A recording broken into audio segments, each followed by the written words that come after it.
to On the Couch with Marcia M, the show where we talk about real issues with real people. Today on the couch I have Melody and also LaToyah joining me. And we're going to be talking about life lessons. Okay. LaToyah, hi. Hello, Marcia. LaToyah, wow, I've known you a long time. How long have we known one another? It's at least 15 years I now, know, isn't it? it's been a long, long journey, hasn't it, Toyah? Okay, welcome to On the Couch. Thank you for Glad to having have me. you back here. So Toyah, you've been nominated for a Geraldine's Pearl Award for a woman of tenacity, of strength, a woman with great bounce back ability, a woman who's learnt many life lessons, a woman who's inspiring many others. So why would you be nominated for such an award? Firstly, how are you inspiring others? What are you doing with your life right now? Good question. I've got my own business, haven't I? Got my own social enterprise. Social enterprise set up to provide work experience, training and employment opportunities to disadvantaged groups. So disadvantaged groups, we've got long parents, we've got a long parents course. Okay. That's for women, that's single mums. Start at 9:30, finish at 2:30. You run a course? It's a project, and it's just for long parents. Give them work experience? No, it's actually paid work. We go and work with employers and we let them know this is one of the groups that we've identified that are maybe needing a bit more help than their peers. They agree to have the cleaning done in the daytime. And the ladies are able to work. So your business is a cleaning business, right? Tell me about your business. Rising Stars Cleaning is set up Stars? to provide work experience, training and employment opportunities to disadvantaged groups. And we do that by providing an environmental and commercial cleaning and clearance service. Okay. Wow. We work predominantly in the social housing sector and construction sector, so we're very male-orientated. And this is your own business? Yeah, it's my own company. We're 3 years old this month. Well, congratulations. Yeah, thank you. Fantastic. Wow. I know. So LaToyah, what inspired you to set this business up? Well, I was disadvantaged myself. I've been to prison I've been twice. I've been locked up about 10 times. Wow. I'm quite naughty in my own right. Okay. However, I've got a heart of gold. I kind of mixed my education, because I'm educated degree level, with health studies and social care. After my last offence, which was a massive offence and the biggest and the last offence I ever did, I realised I couldn't do what I actually love doing, which is helping and caring for people. Okay. But so what you're saying, LaToyah, you studied, you got your degree. I've got 2 degrees. You got your 2 degrees. Yes. And you loved helping people. Yeah. So you got a degree in health and social care? Foundation degree in community health studies and social care, and a BA honours in health studies and social care. And you studied that because you loved working with I didn't know what I wanted to do when I left school. Okay. About 50 jobs, different jobs. I went to Connections. I said, well, do what matches your personality. Which was caring for people. Yeah, and looking. But then you're saying alongside that, you described yourself as naughty. So in a way, a bit mischievous. Okay. And that resulted in you having prison sentences? Yeah, a few prison sentences, yeah. Wow. I wasn't ever scared. As a young woman? Yeah. A young woman, yeah. There's a young How old are you lady. now? A bit too old. 30? Okay, so a history of, now often we hear, people who have a history of going to prison. You said you went to prison quite a 2 times. serious, the last one quite a serious offence, quite a serious situation. Tell us about how that impacted your life and what was happening in your life at that time. I wouldn't say it impacted negatively and positively. Okay. This is again about life lessons. Yeah. So. I was on bail for 19 months, which is nearly 2 years. Okay. You were on bail? I was on bail for this offence for a very, very long time. Okay. And in that time, I met my current partner and got pregnant with twins, Wow. And I can't do this to my kids, and I can't bring my kids into that.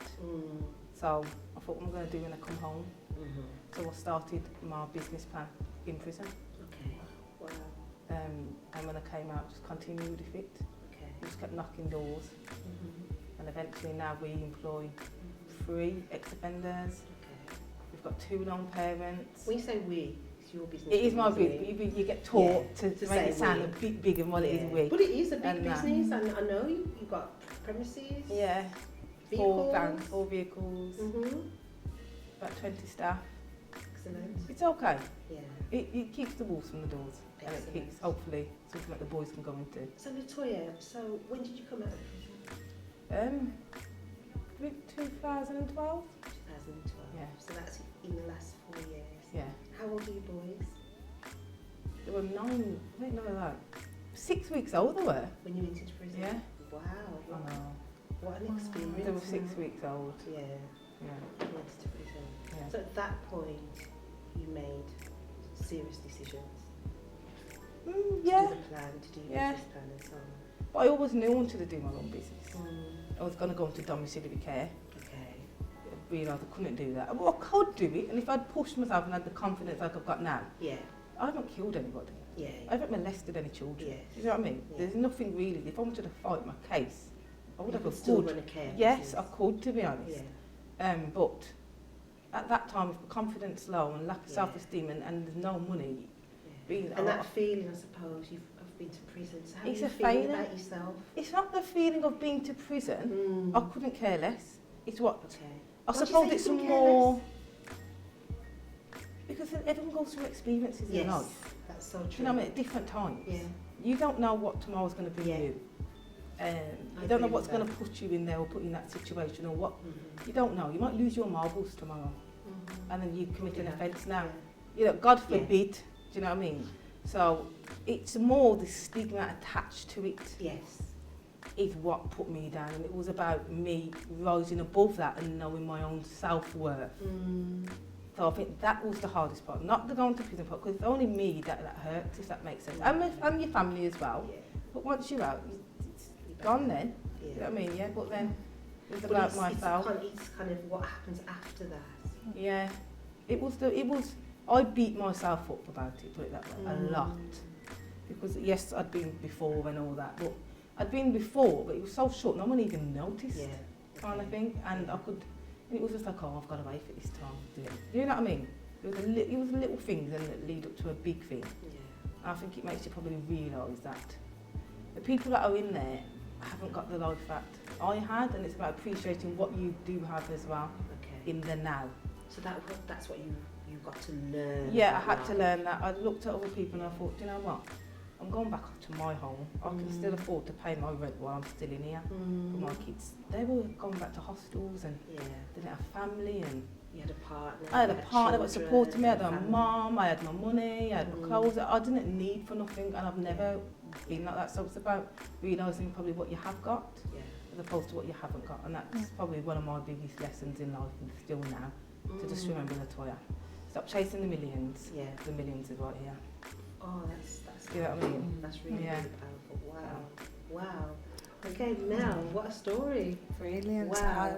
Again to yourself, Mel, really life lessons. So, you know, bouncing back and going through difficult situations and being able to move forward. I know that, you know, you've written a book about choices. I have. For me, really, it's about, you know, coming back from life experiences my own and making it in the UK, being of foreign origin. So for me, it's really sort of coming from a place where, as an immigrant into the UK, I went through challenges of my own. I had to... You're a refugee? Yes, I am. Yes. Yeah, I am actually from Zimbabwe. I went through my own experience where I had a bad marriage. So for me, coming out of that from a Christian community was very hard for me, very difficult thing to do. And there was stigma.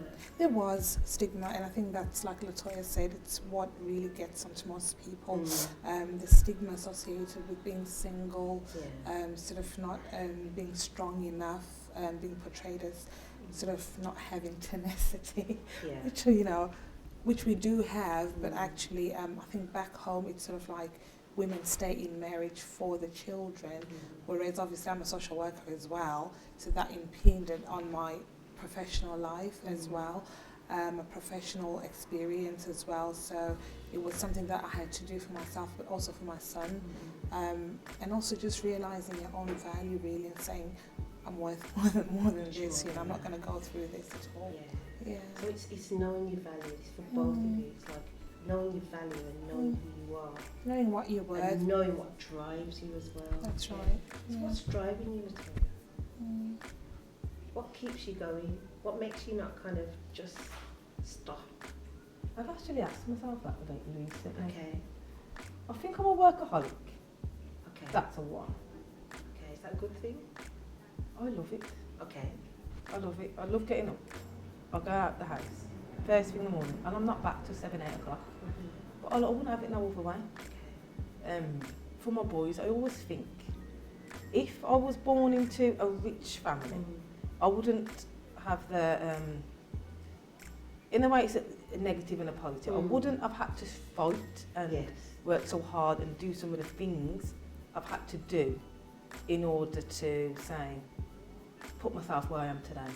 Now, I'm not too rich at all. I'm not trying to say that. However, poverty breeds such bad things, and it puts people in such bad situations, and it makes people do things that they wouldn't have done if I had gone to school in Cambridge. Yeah. So I just want to be able to, my boys leave at school at 16 with all their A's. Yes. I've been able to buy them a car, put them through, just be able to financially provide for them, but they don't have to go and do anything I've had to do. Okay. There's a business for them. If you don't want to work for somebody, if you haven't got the right qualification with your level, there's something for them. I think that is my driving force. Okay. So yeah, that sounds very much about you want to definitely having some legacy, but also and that input to ensure that they don't have to go down the road. They don't have to go that down. They don't have to struggle and fight. That was a difficult road then. And it still is. It's very, very hard managing absolutely everything. The house, partner, kids, and the business. But for yourself, what's keeping you moving forward? Because I know that you've set up a business, you're also an author. Yeah. So what keeps you going, you know, after being a refugee, having to settle in the country, going through difficult marriage? And I'm sure part of your story also, your mum passed away when you were That's right, my mum passed away when I was 13, so a very young age, and I was brought up by my dad. He's a very loving man, still love him to bits. Still back home, and I had a stepmom who was lovely, still alive today. Appreciate her. But for me, really, it's just looking at the fact that we take things for granted. I had a good lifestyle when I was back home, so went to private schools, had a good education, and then obviously you come here and you realise actually a lot of people, take things for granted. They've got so many opportunities, you can do so much, and obviously for me, because my whole family are professionals, so for me it was sort of coming out of the norm, being a social worker. So I've given you guys your A-levels, I've got my 2 degrees as well. Sort of saying, okay, I've done what my parents would have loved me to do, but I need to do something that I enjoy doing with my own hands. So I've set up an organisation that works with young people, 12 to 16. Essentially what we're trying to do is to prevent what LaToyah went through. So we're working with children in terms of mentoring them. So children excluded from mainstream schools, offending behaviour, and we've got mentors that actually mentor the children to say actually probably they've been there or they know what's going to happen, so how can we work to prevent you getting to that situation. So that's what we do. It's a newly established organisation. I set up the company in 2012, but I've only recently opened offices in the Warsaw area. So it's something that's in the process of actually standing in the moment, So you're also a Christian woman. Where do you draw in your strength from? Well, my faith. I've written obviously the 3 anthologies, book projects, as well as Choices and Destiny, which is launched. Does your writing help you? It does immensely. initially for me the writing process was obviously for healing purposes. So my marriage, my personal life, things like that, personal things. And then in Choices and Destiny was moving away to say, I've healed, I've spoken about my family, my friends, I'm in a good place where I can now pass on, you know, that self-help to somebody else, because you can't help somebody else unless you sort it out. So you need to start from yourself. So for me, when I started the 3 books, it was actually healing from a very short-lived marriage. Mind you, being a person of faith, you don't expect to divorce after 2 years. Very short, and sort of questioning where I've gone wrong and what I did wrong and things like that. And once you discover actually it's just, I wouldn't take any less than I'm worth, really. And that's Christian-wise as well, because we are a royal priesthood, and you shouldn't accept when somebody treats you in another way that's not in the way that you've been taught. So for me, it was healing, it was speaking about my family, just sort of being from a very extended family. I dedicated my book, Love, New Generation of Hope, was for love for others, and just explaining to children from complex families, there's nothing wrong with you. Your dad might have had a relationship, or baby mamas, you might have sisters and brothers from different moms and different dads, but that doesn't make you less worth than the other child coming from an ordinary home. So those messages are sent across, and then moved on to Choices and Destiny. That's really good. That's really good. LaToyah, so I'm just kind of listening to Mel and reflecting on, perhaps, because you've been very calm, very cool, very just steady in sharing, which for me would have been a horrendous experience, having to go to prison. And so did you keep yourself as composed as you are right now? I'm just on me, aren't I? Is that what you like? I don't know. You tell me. Yeah. Just take it in your stride. Yeah, I very much go with the waves. Okay. I can easily ride the waves. So it's like, this has happened, I've got to deal with it and move on. I've got to find a way to move forward and get on with it. Yeah. Yeah, and it seems you haven't just got on with it, you've actually made such a great success, really. I mean, you've got a business running that, you know, many people would dream of, really.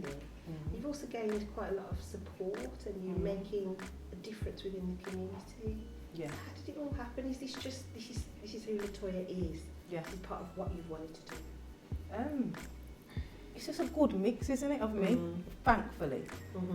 I don't mind the hard graft. As much as you see me dressed up like a dolly bird, you know me, I'm a tomboy, aren't I? So I don't mind. And I said it started as a one-girl band, didn't it? Cleaning? Then, cleaning. It was just domiciliary cleaning at first, even though I knew what I wanted to do. Didn't have no business acumen or anything like that. I've kind of forgot the question. But you've developed it.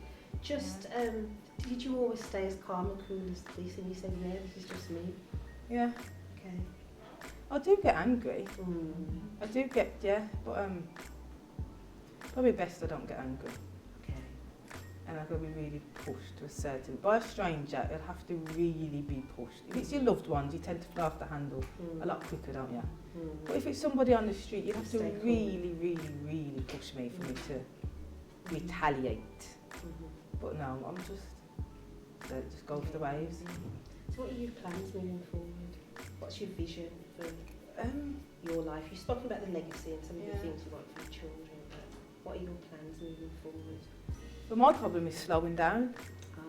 I can't slow down, I can't stop, I can't stop the mind.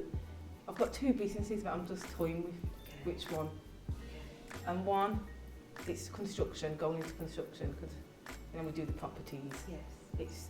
Should I go into construction, because I'm very heavy in the construction industry, so it wouldn't be hard to go in there with we've got to clear the properties, the people come in, do the works, whatever needs to be done, and then we clean them after. Now I'm thinking, do I start a company doing the works in the middle, which will give me, instead of a Range Rover, what I want, a Maserati, I've been told. Okay. Or do I go into second-hand stuff? Now, the construction's money, second-hand stuff is my love. Okay. So it's kind of... Could you not do both? It was just too much, Marcia. I just need to stop. Okay. If that makes sense. Yeah. it's looking like. Wow, look at your choices. Do I go into this business and get a Land Rover? Range Rover? Land Rover.